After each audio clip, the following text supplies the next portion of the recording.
इस कहानी की शुरुआत में हम गौर को देखते हैं, जो अपने हाथों में अपनी बेटी को लिए कहीं भटक रहा होता है। वो लगातार अपने मानने वाले देवता से प्रार्थना कर रहा था कि किसी तरह वो उसकी बेटी को बचा ले, पर उसकी प्रार्थना का कोई फायदा नहीं होता है और उसकी बेटी की भूख और प्यास की वजह से मौत हो जाती है। वो वहीं रेत के बीच में निराश पड़ा होता है। तभी उसे कुछ आवाज सुनाई देती है और जब वो वहां से होते हुए जंगल के अंदर जाता है तो वहां उसे पानी का एक तालाब दिखाई देता है। वो जल्दी से उसमें कूदकर अपनी प्यास बुझाता है। वो तालाब से जब निकलकर बाहर आता है तो वहां पर गिरी एक तलवार से उसका हाथ कट जाता है, पर उसका जख्म तुरंत ही ठीक हो जाता है। वहीं कुछ दूर पे उसे कुछ फल भी दिखाई देते हैं और वो उन पे भूखे जानवरों की तरह टूट पड़ता है। कुछ देर के बाद वहां पे प्रकाश के देवता आते हैं, जिसे गौर पूजा करता था। गौर उससे कहता है कि वो उसका आखिरी भक्त है। उसकी धरती सूख गई और सारे जीवों का अंत हो गया, पर वो अब भी उन्हें दिल से अपना देवता मानता है और उसे उम्मीद है कि वो उसकी मनोकामना जरूर पूरी करेंगे। इस पर प्रकाश का देवता हंसते हुए कहता है कि उसने नेक्रोसॉर्ड के धारक को अभी अभी खत्म किया है, जो उसे मारकर उसके साम्राज्य का अंत करने आया था, और वो उसके जैसे किसी तुच्छ प्राणी की मनोकामना क्यों पूरी करेगा। पर गौर उससे कहता है कि उसके साम्राज्य का अंत तो पहले ही हो चुका है, क्योंकि उसे अब पूजने वाला कोई नहीं बचा है। पर उस देवता को इसकी कोई चिंता नहीं थी, क्योंकि उसे उम्मीद थी कि उसके जैसे और भी कई लोग आ जाएंगे। गौर उससे कहता है कि उन्होंने कितने कष्ट सहे, उसकी बेटी मर गई, पर फिर भी वो इसी उम्मीद से उन्हें पूजता रहा कि एक दिन वो उसकी मनोकामना जरूर पूरी करेंगे। वो देवता उससे कहता है कि उनके लिए बलि देना ही एक भक्त का सौभाग्य है और यही उसकी नियति भी है। ये सब सुनकर गौर का उससे विश्वास उठ जाता है और वो उससे कहता है कि वो कोई देवता नहीं है और अपने गले में पहने उसकी ताबीज को उतार कर फेंक देता है। पर इससे प्रकाश का देवता गुस्सा हो जाता है और वो उसे उठाकर मारने ही वाला होता है कि तभी वहां पर पड़ी नेक्रोसॉर्ड गौर के हाथ में आ जाती है और उसकी पावर भी उसके अंदर आ जाती है और वो उस तलवार से उस देवता को मार देता है और ये कसम खाता है कि आज से वो किसी भी देवता को जिंदा नहीं छोड़ेगा। अगले सीन में हम थॉर को देखते हैं, जो एक पेड़ के नीचे बैठकर ध्यान लगा रहा होता है। वहीं कॉर्क कुछ लोगों को थॉर की कहानियां बता रहा था कि कैसे वो बचपन से ही उन लोगों के लिए लड़ता आया है जो खुद नहीं लड़ सकते, और फिर कैसे वो जेन फॉस्टर से मिला, पर जल्दी वो दोनों अलग भी हो गए। उसके माँ बाप, भाई और हर कोई जो उससे प्यार करता था सब बिछड़ गए या तो मारे गए, पर उसने दूसरों के लिए लड़ना नहीं छोड़ा। उसने गार्डियंस ऑफ गैलेक्सी के साथ टीम बना करके बहुत सी लड़ाइयाँ लड़ी, पर फिर भी वो अपने अकेलेपन को दूर नहीं कर पाया। और जब भी कोई बस उसे इतना कहता कि उसे उसकी जरूरत है, वो तैयार हो जाता। तभी वहां पर थॉर के पास क्वेल आता है, जो उसे एक लड़ाई के लिए चलने को कहता है। थॉर तुरंत वहां से एक प्लेनेट पे पहुंचता है जहां गार्डियंस पहले ही किसी फोर्स से लड़ाई कर रहे होते हैं। वहां का राजा याकाल थॉर का स्वागत करता है और उसे बताता है कि वो लोग यहाँ पर सालों से शांति से रहा करते थे, पर फिर उनके देवों को मार दिया गया और अब लुटेरे उनकी पवित्र मंदिर पर भी कब्जा कर चुके हैं। थॉर उन्हें वो मंदिर वापस दिलाने का वादा करता है और वो उन सब लुटेरों से लड़ने लगता है और कुछ देर की लड़ाई के बाद ही वो उन सबको मारकर हरा देता है, पर इसमें उनका वो मंदिर भी टूट जाता है। अगले सीन में हम जेन फॉस्टर को देखते हैं, जिसे 4th स्टेज कैंसर हुआ होता है और उसके बचने की उम्मीद बहुत कम ही थी। तभी एक दिन उसे वाइकिंग्स की कोई बुक दिखाई देती है, जिससे उसे मियोनेर और एसगार्ड की याद आती है। आगे हम वैल्क्री को देखते हैं, जो धरती पे बसे एसगार्ड की हेड होती है। एसगार्ड में हम एक ओडिन, थॉर और लोकी का प्ले चलता हुआ देखते हैं, जहां इस बार के प्ले में थॉर की बहन हेला को भी दिखाया जाता है। वहीं थॉर का टूटा हुआ हथौड़ा भी रखा होता है, जिसे अब लोग देखने के लिए आया करते थे। जेन भी उसे देखने के लिए वहां पहुंचती है और जब वो उसके पास आती है तो उन टूटे हुए टुकड़ों में कुछ हरकत होने लगती है और उनसे बिजली निकलने लगती है। इधर थॉर को उस प्लेनेट का राजा खुशी से 2 बकरे भेंट करता है और उसके बाद वो सब अपने शिप में आ जाते हैं। तभी उन्हें बहुत से मैसेज आने लगते हैं। कई सारे प्लेनेट से लोग थॉर को मदद के लिए बुला रहे होते हैं, क्योंकि कोई है जो उनके देवों को मार रहा है।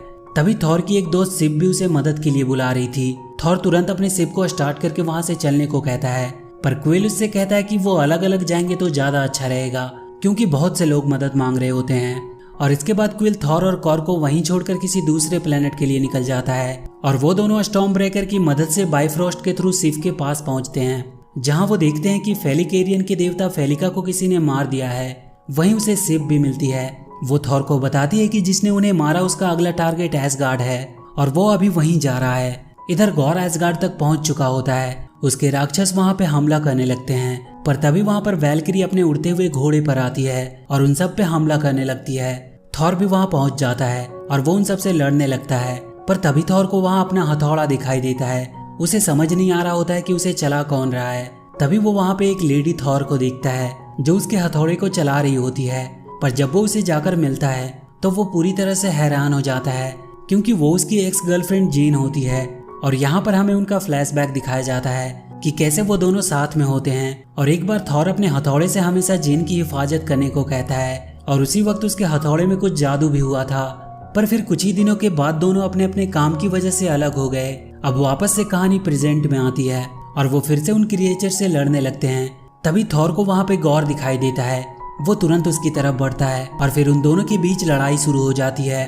थॉर देखता है कि उसके पास नेक्रो स्वॉर्ड है और वो उससे उसका स्टॉर्म ब्रेकर छीनना चाहता है, पर थॉर उसे उठाकर वहाँ से दूर फेंक देता है। गॉर उन सबको वहाँ पे एक साथ देखकर वहाँ से भाग जाता है, पर वो अब वहाँ के बच्चों को किडनैप करके ले जा रहा होता है।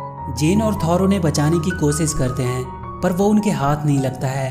अगले दिन उन सभी लोग जिनके बच्चे गायब हुए थे, वैल्किरी उनकी रिपोर्ट लेने लगती है। सारे लोग बहुत परेशान थे, पर थॉर उन सबको ये विश्वास दिलाता है कि वो उन्हें बहुत जल्द ढूंढकर उनके पास ले आएगा। और इसके बाद थॉर वैल्किरी और जेन से गॉर के बारे में बात करने लगता है।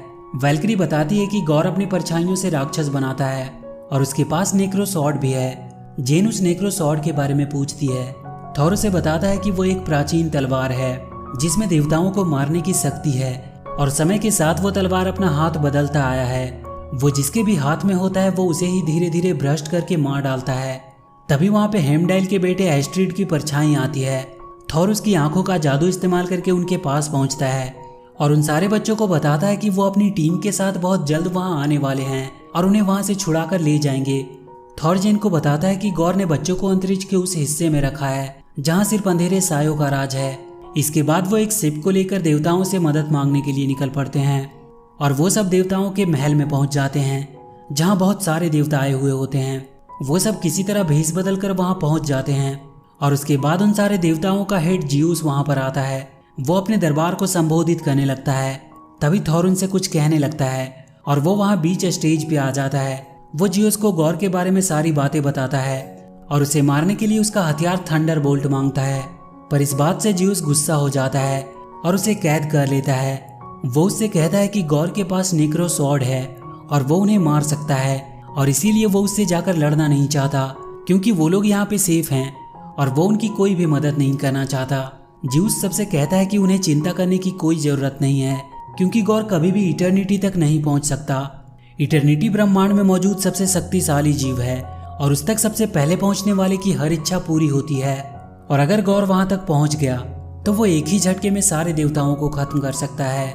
जियूस थॉर और उसके साथी को वहीं कैद कर लेने को कहता है क्योंकि उनके यहाँ से जाने की वजह से गॉर भी वहां आ सकता है और फिर वहां के सारे देव खतरे में पड़ सकते हैं। पर वैल्किरी और जेन उन सब पर हमला करने लगती है। थॉर भी अपने जंजीर तोड़ देता है और उनसे लड़ने लगता है। तभी जियूस अपने थंडरबोल्ट से कॉर्ग पे हमला कर देता है जिससे कॉर्ग वहीं बिखर कर ढेर हो जाता है। ये देखकर थॉर को बहुत गुस्सा आता है और जब जियूस उस पर हमला करता है तो वो उसके थंडरबोल्ट को पकड़कर उसकी तरफ जोर से फेंकता है जिससे वहीं पर उसकी मौत हो जाती है।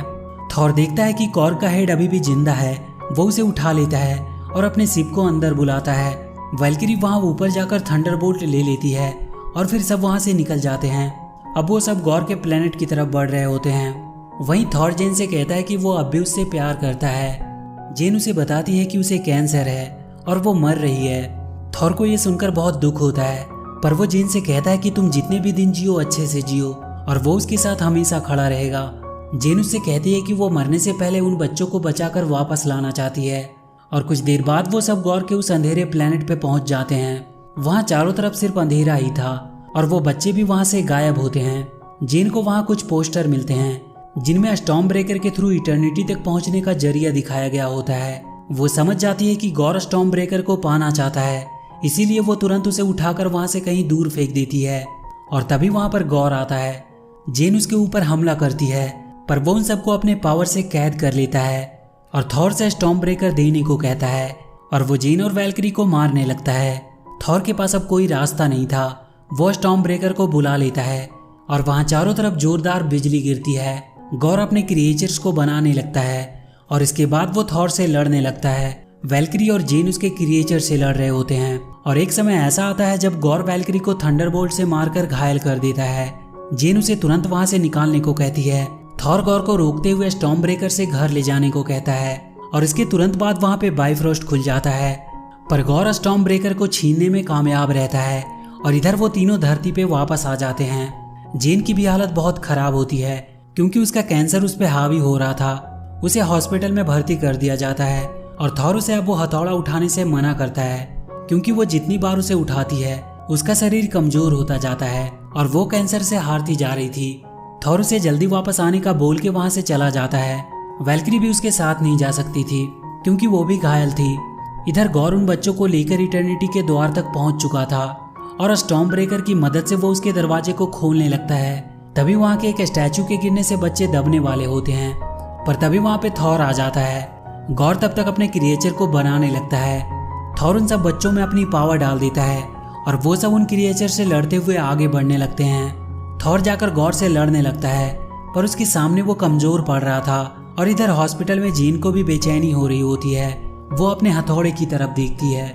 इधर गौरव थॉर को मारने ही वाला होता है कि तभी वैल्क्री की घोड़े पे बैठ के वहां पे जेन आती है और उसे बचा लेती है। हालांकि थॉर उसे देखकर बहुत दुखी होता है क्योंकि उसे पता था कि इसके बाद वो जिंदा नहीं बच पाएगी। जेन जाकर गौर को रोकती है और थॉर तब तक स्टॉर्म ब्रेकर को वहां से हटाने की कोशिश करता है और उसे हटाकर वो एस्ट्रिड को उसके थ्रू सारे बच्चे को घर पहुंचाने को कहता है। एस्ट्रिड सारे बच्चों को लेकर घर की तरफ निकल पड़ता है। थॉर अब भी गौर से लड़ रहा होता है।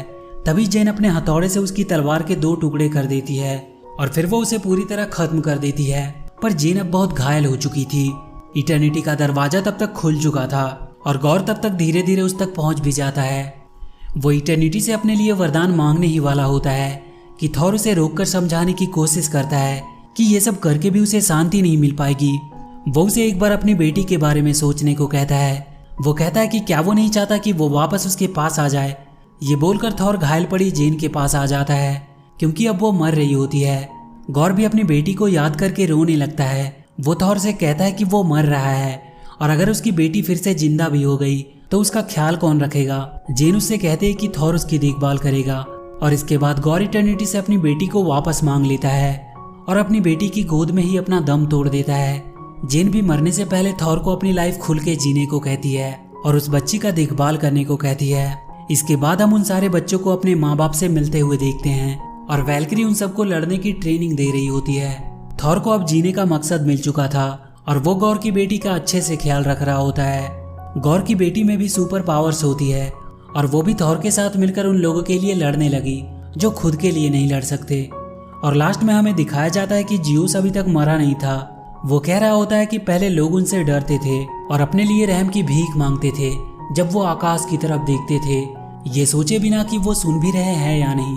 पर आज जब वो लोग ऊपर आकाश में देखते हैं तो वो सुपर हीरोज को देखना चाहते हैं। देवता तो जैसे उनके लिए मजाक बन गए हैं, पर अब उन्हें फिर से भय का एहसास होगा जब थॉर आसमान से नीचे गिरेगा। वो अपने बेटे हरक्यूलिस को ऐसा करने का ऑर्डर देता है और इसी के साथ ये मूवी यहीं पर खत्म हो जाती है। तो वीडियो अगर अच्छी लगी हो तो please do like and share the video and please subscribe to my channel and press that bell icon.